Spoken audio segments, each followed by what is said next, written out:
There's a particular kind of silence that falls over small-town main streets on a Friday night now. The parking spaces sit empty.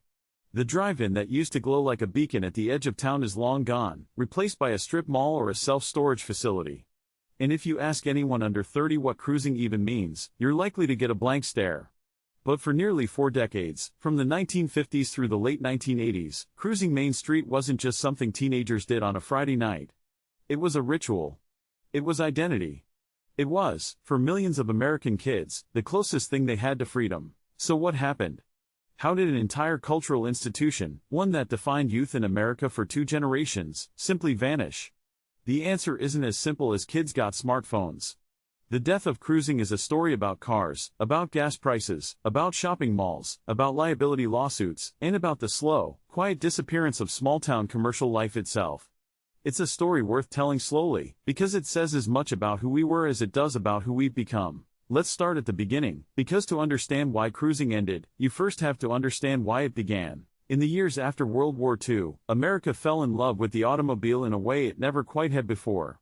Factories that had been churning out tanks and bombers pivoted back to churning out cars, and for the first time in over a decade, average families could actually afford one. Gasoline was cheap. Roads were expanding. And crucially, cars had become something more than transportation. They had become an extension of personality. A young man's car said something about who he was, his taste, his ambition, his willingness to take a risk. And for a teenager coming of age in the 1950s or 60s, getting your license wasn't just a bureaucratic milestone. It was an initiation into adulthood, a set of keys handed over that unlocked an entire world previously closed off to you. But here's the thing, where were you supposed to go? Most towns didn't have much for teenagers.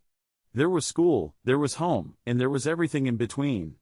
Main Street filled that gap.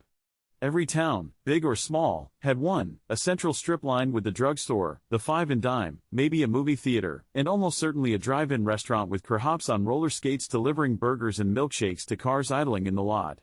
Main Street was where the town's commercial heart beat, and on weekend nights, it became something else entirely. It became a stage. Picture it. A warm Friday evening, windows down, AM radio crackling out the latest single. Teenagers piling into whatever car they could get their hands on, their own, their older brothers, their dads, borrowed for the night with a curfew attached. And then the slow parade begins. Up one end of Main Street, a loop through the drive-in parking lot, back down the other side, and around again. Over and over, for hours. To an outsider, it might look aimless. Pointless, even. Why drive in circles all night? But cruising was never really about the driving. It was about being seen, and about seeing everyone else. It was a moving social network before anyone had coined that term. You'd pull up next to a car at a red light and strike up a conversation through open windows. You'd catch your crush's eye across the drive-in lot. You'd show off a car you'd spent months restoring, listen for whose engine sounded meanest, find out who was throwing a party later, or who'd broken up with who. It was flirtation, gossip, rivalry, and community, all happening at 15 miles an hour under a string of neon signs. And it wasn't confined to small towns, either. Some main streets became legendary. In California, cruising culture reached a kind of fever pitch, immortalized later in film and music, with entire boulevards packed bumper to bumper on Saturday nights, hot rods and muscle cars rumbling past drive-ins overflowing with teenagers. But you didn't need to live somewhere famous for it to matter. In small towns from Ohio to Texas to the Carolinas, the same scene played out on a smaller scale, with the same devotion. Every town had its version of the strip. Every town had its regulars, its unofficial rules, its unspoken hierarchy of who had the coolest car and who ruled the night. For parents, it was often a source of quiet tension, too many cars, too much noise, too much idling gasoline and teenage bravado. But for the kids themselves, it was sacred. And for decades, nobody seriously questioned that it would go on forever. Main Street was where you grew up. It was where you learned to be young. So again, what changed? The first crack in the foundation came, quite literally, from the price of gas. In 1973, an oil embargo sent fuel prices skyrocketing and triggered shortages so severe that Americans sat in gas station lines that stretched for blocks. Cruising, by its very nature, was a wasteful activity. You were burning fuel to go nowhere, on purpose, for fun. When gas became scarce and expensive, and later when a second energy crisis hit in 1979, the economics of cruising simply stopped making sense for a lot of families. You didn't drive in circles for entertainment when you weren't sure you'd have enough gas to get to work on Monday. But the oil crises alone didn't kill cruising.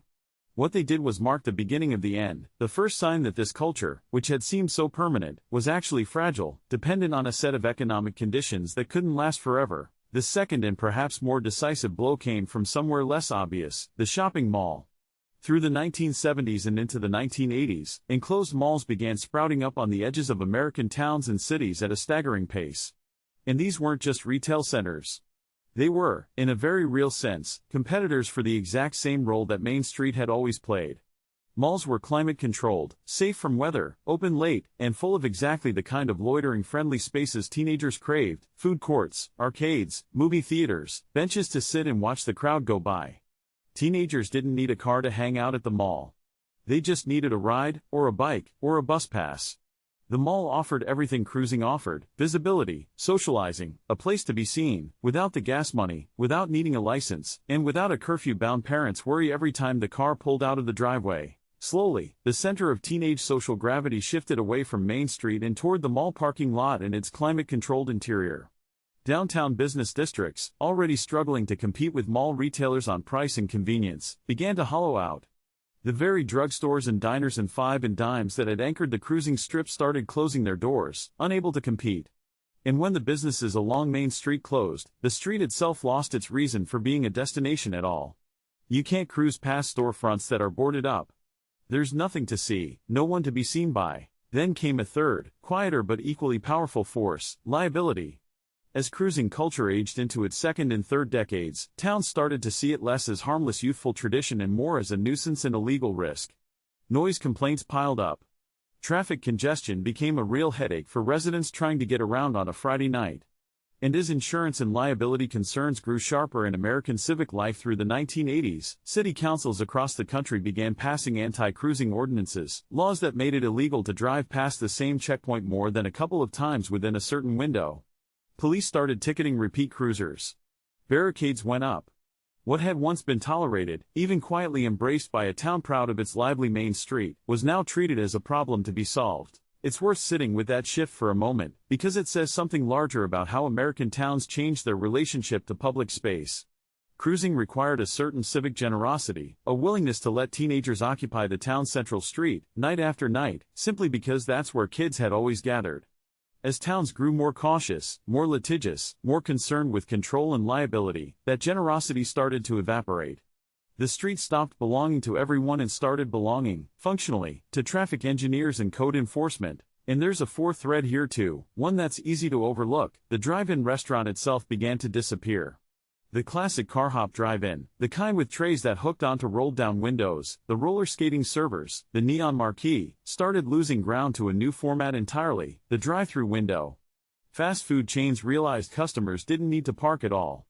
They could pull up, order, and leave, without ever stepping out of the car or lingering in a lot. It was faster, more efficient, more profitable per square foot. But it also eliminated the very gathering point that had anchored cruising culture for decades. Without a drive-in to loop back to, without carhops delivering milkshakes to a lot full of parked, idling cars, the whole rhythm of the cruising night lost its anchor point. You need somewhere to circle back to. Take that away, and the loop falls apart. By the mid to late 1980s, all of these forces, the rising cost of gas, the pull of the mall, the crackdown from local governments, and the death of the drive-in, had converged into something close to a perfect storm.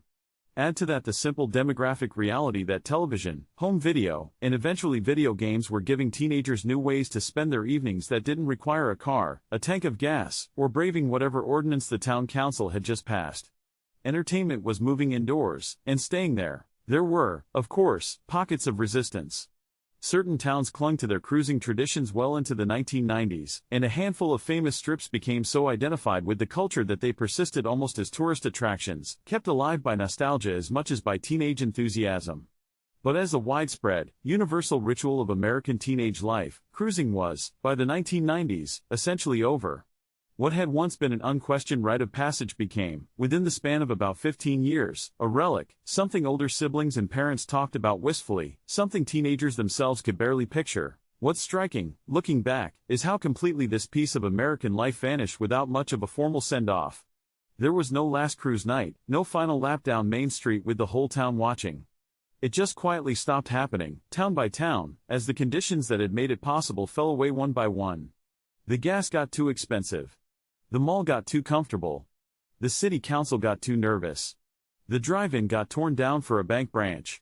And one Friday night, the cars just didn't come out anymore. There's something worth reflecting on in that. Cruising Main Street wasn't really about the cars, not at its core. It was about young people needing a place, a physical, public, unsupervised place, to figure out who they were, together, in front of each other. It was messy and loud and occasionally reckless, and towns didn't always love it. But it gave an entire generation something that's much harder to find today, a shared stage, right in the middle of town, that belonged to no one in particular and to everyone all at once. Main Street is still there, in most towns. The pavement hasn't gone anywhere. But the ritual that once filled it with headlights and radio static and teenage laughter has moved on, the way rituals always eventually do, not with a bang, but with an empty parking lot on a Friday night, and nobody left who remembers exactly when the last car pulled away.